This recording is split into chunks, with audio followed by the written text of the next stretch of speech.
कि मुस्लिम नाम वर्चस्व वाले जो बड़े लीडर हैं, चाहे आज़म खां हो, चाहे वो अफजाल अंसारी हों, चाहे वो शहाबुद्दीन हों, या ये सारे लोग हमेशा से इनके लिए खटकते रहे। कान खोल करके सुन ले, मुसलमानों को धमकी देना और भड़काना बंद कर।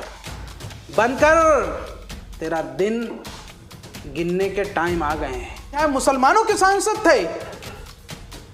क्या अतीक जो है सिर्फ मुसलमानों के वोट से बना था विधायक और सांसद?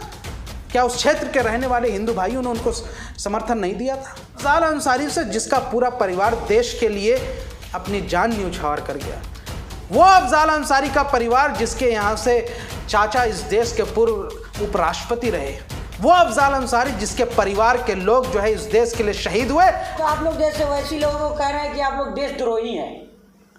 टी राजा की एम की बेसी। शोएब जमी सब किस तरह देख रहे हैं? लगातार जो योगी बाबा की तारीफ हो रही है कि अतीक को मिट्टी मिलाने के बाद अब मुख्तार अफजाल की बारी आ गई है। बारी तो सबकी आएगी, देखिए वक्त का पहिया पलटता है। वो एक कहावत है ना कि उसके कत्ल पे मैं चुप था, मेरा नंबर अब आया है, मेरे कत्ल पे तुम चुप हो, तेरा नंबर भी आएगा। तो यही है कि आपका भी फूस का मकान है, इसलिए पत्थर मत फेंकिए। ये जो इतना घमंड है सत्ता का, इतना नशा है, इतना अहंकार है, इतना दम्भ है, न सत्ता किसी के हाथ में हमेशा रही है न रहेगी। ये लोकतंत्र है, तो उसकी सजा तो मिलनी चाहिए। ये लोकतंत्र है साहब, और लोकतंत्र में हमेशा बदलती जाती हैं चीज़ें। आज जो आप प्रेसिडेंट सेट कर रहे हैं, जो आप तरीका सेट कर रहे हैं, कल को वो बदल जाएगा।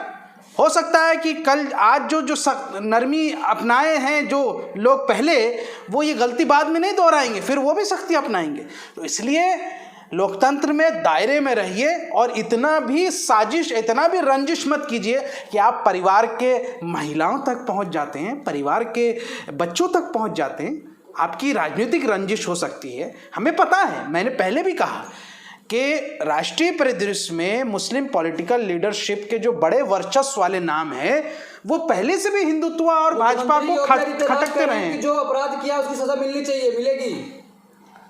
मुख्यमंत्री जी अपने ऊपर कितने एफआईआर थे जो उन्होंने क्वैश करवा दिए? मुख्यमंत्री जी के यहाँ से कितने लोग हैं सदन में, नेता बैठे हुए हैं जो हिस्ट्री शीटर हैं? कितने लोग हैं? आंकड़े बताइए आप। 100 से ज़्यादा।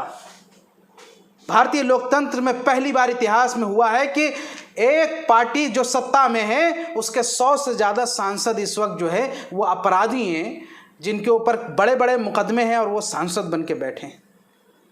जिन अपराधियों का वॉशिंग पाउडर भाजपा में सब कुछ धुल के आ जाता है, वो आपके लिए तो यहाँ से बहुत चमकने लगता है, लेकिन बाकी उर्दू नाम वाले जो हैं वो आपको नहीं। मैं आपको इस पर एक छोटी सी थोड़ा एक जिंगल बना देता हूँ कि वॉशिंग पाउडर भाजपा, दूध सी सफ़ेदी कुर्ते में आए, अपराधी बलात्कारी सब धुल धुल जाए, वॉशिंग पाउडर भाजपा। लेकिन समझ में आपकी भाषा जो है ममता बनर्जी, अखिलेश यादव और वैसी की तरह है। कहा जा रहा है आप लोग का छाती काहे पीट रहे हैं आप लोग इतना? शुक्र है कि हमारी भाषा वैसी है जो देश के बड़े बड़े लीडर जो अपने राज्यों में बड़ा काम कर रहे हैं, मेरी ऐसी भाषा है। मेरी भाषा गोडसे जैसी नहीं है, मेरी भाषा मलेच्छो जैसी नहीं है, मेरी भाषा जो है साध्वी प्राची जैसी नहीं है, काजल जैसी बेहुदा औरतों जैसी नहीं है। मेरी भाषा बहुत लोकतांत्रिक है, मेरी भाषा बहुत वैधानिक है, मेरी भाषा जो है वो लोकतंत्र के मर्यादे और सम्मान के साथ है। हम किसी के लिए गाली गलौज नहीं करते, हम तो उनको राजनीतिक तौर पर हम उनके ऊपर आरोप लगा रहे हैं, और लोकतंत्र में इसकी इजाज़त है। बताइए आप रोकेंगे हमें? हिम्मत है? कर दीजिए एफआईआर। तो आप लोग जैसे वैसी लोगों को कह रहे हैं कि आप लोग देशद्रोही हैं। टी राजा की एम की बेसी, खुलेआम। टी राजा की हिम्मत है ना, तो टी राजा को बुलाइए यहाँ पे। करता हूं मैं टी राजा को चैलेंज। इन चमन चपटों को आप लोगों ने ही यहाँ से छूट दे रखा है। आप बुला के क्या करेंगे आप? टी राजा जैसे लोग जेल की सलाखों के पीछे होनी चाहिए। शर्मनाक बात है इस लोकतंत्र में कि इस जैसे यहाँ से गुंडे मवाली सड़क छाप किस्म के नेता आज जो है यहाँ से हिंदुत्व के नेता बने। जनता ने चुना है उनको सर, जनता की ताकत है उनके पास। सर जनता तो आतंकवादी को भी चुन के संसद में भेज दिया, क्या करेंगे इसका आप? जनता ने तो कौन आतंकवादी बताने की जरूरत है? नाम लीजिए, डर रहे आप। साध्वी प्रज्ञा का नाम लेना चाहिए मुझे। ग्राहम स्टेन्स की जिन लोगों ने हत्या की, प्रताप सारंगी, उनको आपने मंत्री बना दिया। यह नैतिकता है आपकी? राजा सिंह तू कान खोल करके सुन ले, मुसलमानों को धमकी देना और भड़काना बंद कर। तेरा दिन गिनने के टाइम आ गए हैं। अब तू जेल के सलाखों के पीछे रहेगा और जिंदगी भर वापस नहीं आ पाएगा। अरे कौन है रे तू? मलेक्ष है तू, मलेक्ष। बता देना अपने बाप को कि शोएब जमाई ने राजा सिंह को ललकारा है। अच्छा जमाई साहब एक बात बताइए, कोर्ट ने 4 साल का सजा सुनाने के बाद अफजल साहब का अगर सदस्यता गया तो आपके पेट में उतना दर्द क्यों हो रहा है? पेट में दर्द हो रहा है? अरे दिलों में दर्द होगा। उन लोगों को दर्द होगा जो अफजाल अंसारी के संसदीय क्षेत्र में, वो हिंदू भाई, वो दलित भाई, जिन लोगों ने उनको सांसद बनाया। बरसों से वो परिवार जिन लोगों की खिदमत करता रहा, जो पूरे क्षेत्र में विकास करता रहा। आपको पता नहीं है कि पूर्वांचल का ऐसा क्षेत्र है, ऐसी भौगोलिक स्थिति है कि वहाँ पे कोई भी सांसद और विधायक जो है बगैर हिंदू और दलित वोटों के नहीं जीत सकता। क्या अफजाल अंसारी क्या मुसलमानों के सांसद थे? क्या अतीक जो है सिर्फ मुसलमानों के वोट से बना था विधायक और सांसद? क्या उस क्षेत्र के रहने वाले हिंदू भाइयों ने उनको समर्थन नहीं दिया था? क्या दलित भाइयों ने नहीं दिया था? क्या ओबीसी जातियों ने नहीं दिया था? क्या पसमानदा ने नहीं दिया था? ये पूछ कर बताइएगा। शर्मनाक है वो। कह रहे अपराधी थे, अपराधी पे कार्रवाई हो रही है। कह रहे दबंगई की वजह से वोट मिल रहा था, वही दबंगई खत्म की जा रही है। असल में यही दिक्कत है कि मुस्लिम नाम वर्चस्व वाले जो बड़े लीडर हैं, चाहे आज़म खां हो, चाहे वो अफजाल अंसारी हो, चाहे वो शहाबुद्दीन हो, या ये सारे लोग हमेशा से इनके लिए खटकते रहे और इन्होंने प्लान बनाया कि एक एक करके निपटाना है। मैं देखिए बहुत कानूनी तौर पर बात करता हूँ और कानून से हट के हम बात नहीं करते, लेकिन मैं कह रहा हूँ ये लोकतंत्र के लिए अच्छी नज़ीर नहीं। विकास दुबे को आप भूल रहे हैं, वो तो मुसलमान नहीं था, अपराधी को समर्थन करने वाला भी अपराधी है। वो कोई सांसद भी नहीं था। हाँ, लेकिन वो मुसलमान भी नहीं था, तो वो कोई सांसद भी नहीं था, वो कोई विधायक भी नहीं था, वो 5 बार का सांसद भी नहीं था। अफजाल अंसारी से आप कंपैरिजन कर रहे हैं, तुलना कर रहे हैं यहाँ से विकास दुबे जैसे गैंगस्टर की। लेकिन अपराधी का समर्थन करने वाला भी अपराधी है। अफजाल अंसारी से, उस अफजाल अंसारी से जिसका पूरा परिवार देश के लिए अपनी जान न्यौछावर कर गया। वो अफजाल अंसारी का परिवार जिसके यहाँ से चाचा इस देश के पूर्व उपराष्ट्रपति रहे। वो अफजाल अंसारी जिसके परिवार के लोग जो है इस देश के लिए शहीद हुए, आज जो है वो सेना में शहीद हुए। कह रहे उत्तर प्रदेश में अपराधियों पे कार्रवाई हो रही है और कानून का राज स्थापित हो रहा है। सबको मिट्टी में मिल जाएगा जितने भी अपराधी हैं। ये एक बुलबुला है, जिस दिन फटेगा पता चल जाएगा। और हैप्पी ट्रिगर सिस्टम बना दिया है कि मुसलमानों की कलाई पकड़ लो, उसकी चूड़ी दबा दो, फिर कोई सवाल नहीं पूछेगा।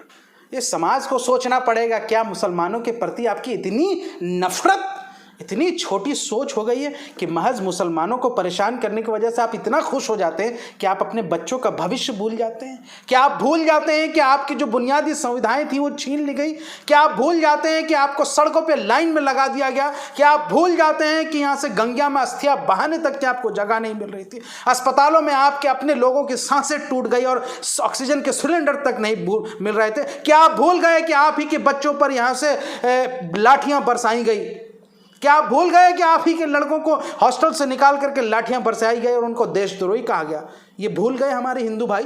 क्या आप भूल गए कि आप ही की बेटियां यहां से बलात्कार का शिकार होती हैं और जाति के नाम पर बलात्कारियों को छोड़ दिया जाता है, उनके साथ सहानुभूति जताई जाती है?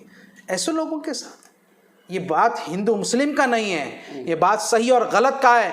सही के साथ रहिए, आप गलत को गलत कहने की हिम्मत रखिए। जमीन साहब, तमाम पूरे देश के लोग कह रहे हैं कि हमारे स्टेट में जो है योगी जी को भेज दीजिए, सभी स्टेट में 1-1 महीने के लिए भेजिए इनको, कानून का राज आ जाएगा, माफिया छोड़ के भाग जाएंगे देश। देखिए, मैं आपको एक मोटी मोटी सी बात बताता हूँ। आप पत्रकार बंधु भारी तादाद में यहाँ जमा हुए हैं और मैंने शाहीन बाग आंदोलन के दौरान एक बात कही थी कि जो लोग ये समझते हैं कि आज हमको देशद्रोही कह रहे हैं क्योंकि हम सरकार के खिलाफ खड़े हुए, हमने सड़कों पर 102 दिनों तक संघर्ष किया सरकार के गलत फैसले और नीति पर, तो आपने हमारा मजाक उड़ाया, आपने हमें देशद्रोही कहा। और हमने कहा था कि नंबर आपका भी आएगा, और आया। जब किसान आंदोलन हुए तो उन किसानों को देशद्रोही और गद्दार कहा गया। हम फिर भी गए उनके समर्थन में। जिन किसानों ने हमको कहा था, हम फिर भी उनके समर्थन में, क्योंकि हमारा ज़मीर नहीं मानता। हम सही और गलत में फैसला लेते, हम भूल जाते हैं।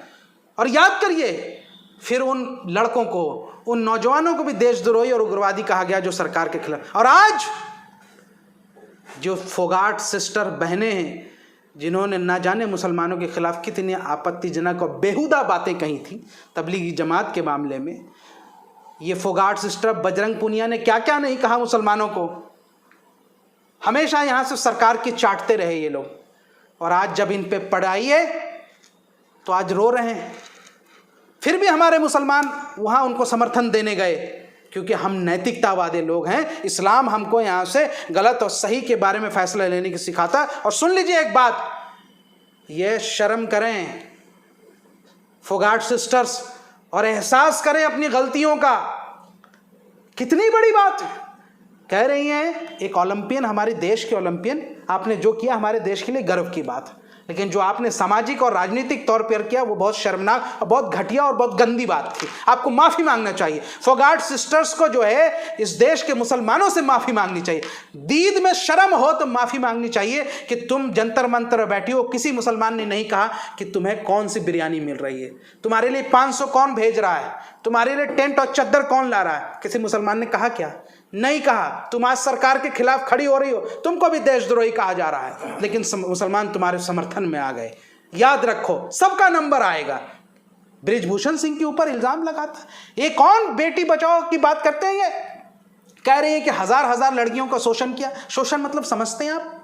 शोषण का मतलब होता है यहाँ कि उसके जिस्म के साथ छेड़छाड़, उसकी इज्जत को तार तार करने वाली चीजें। ये कोई छोटे मोटे आरोप हैं? आप क्या है मामला हम नहीं जानते, मैं उसमें नहीं पढ़ना चाहता, लेकिन जो कुछ हो रहा है वो इस देश की बेटियों के लिए अच्छा नहीं हो रहा है। और आप याद रखिए कि अगर जो बिल्किस बानो के केस में खड़े नहीं हो सके, जो बिल्किस बानो के बलात्कारियों का समर्थन कर रहे थे, जो जम्मू में यहाँ से कठुआ में उस बच्ची के बलात्कारियों का समर्थन कर रहे थे, आज वो हमसे उम्मीद करते हैं कि जब उनका बलात्कार हुआ, जब उनका शोषण हुआ, तो हम उनका समर्थन करेंगे। लेकिन तुम्हें एहसास दिलाएंगे, तुम रो रही हो, ये वो आंसू उन मुसलमानों के भी थे जिनका तुमने मजाक उड़ाया। कर्मा मिला है तुम्हें। मुसलमान टाइट है, मुसलमान डरा हुआ यूपी का। जमीन साहब, एक आखिरी सवाल ये है कि मीडिया से एक सप्ताह पहले से मीडिया ये चला रही कि अप्रैल में आती कि मैं आ गया और मुख्तार पे अफजल पे कार्रवाई हो गई, तो क्या इंडिकेट पहले से मीडिया की तरफ से दिया जा रहा है? देखिए, एक बात आपको समझनी पड़ेगी। मैं लोकतांत्रिक दायरे में रह के एक बात कर रहा हूँ कि ये जो MP MLA कोर्ट है ना, ये ऐसा लगता है कि सिर्फ उर्दू नाम वाले लीडर को कन्विक्शन करने के लिए बनाया गया है, और सत्ता का इसमें कहीं ना कहीं बहुत बड़ा हाथ होता है। आप देखिए, कौन सा ऐसा सत्ता पक्ष में बैठे हुए भाजपा के लोग हैं जिनको MP MLA कोर्ट ने कन्विक्शन किया पिछले कुछ सालों में? नहीं, उर्दू नाम वाले को कन्विक्शन होगा, और सुप्रीम कोर्ट को उसको सॉमोटो कॉग्निजेंस लेना चाहिए। मैं उम्मीद करता हूं कि आज भी लोकतांत्रिक प्रक्रिया में न्याय प्रणाली जो है वो बहुत सर्वोपरि है, और हमें उम्मीद है कि इस वक्त जो मौजूदा चीफ जस्टिस हैं, जस्टिस DY चंद्रचूड़, वो बहुत ईमानदार व्यक्ति हैं, वो कोई बहुत अच्छा फैसला लेंगे। अगर वो रह गए तो याद रखिए कि जो कुछ भी ये घटिया काम कर रहे हैं, एन कैन प्राकेण से इस तरीके से कर्नाटक के चुनाव को प्रभावित करने की कोशिश कर रहे हैं, ये हताशा है, ये निराशा है, वो कुछ नहीं चलेगा।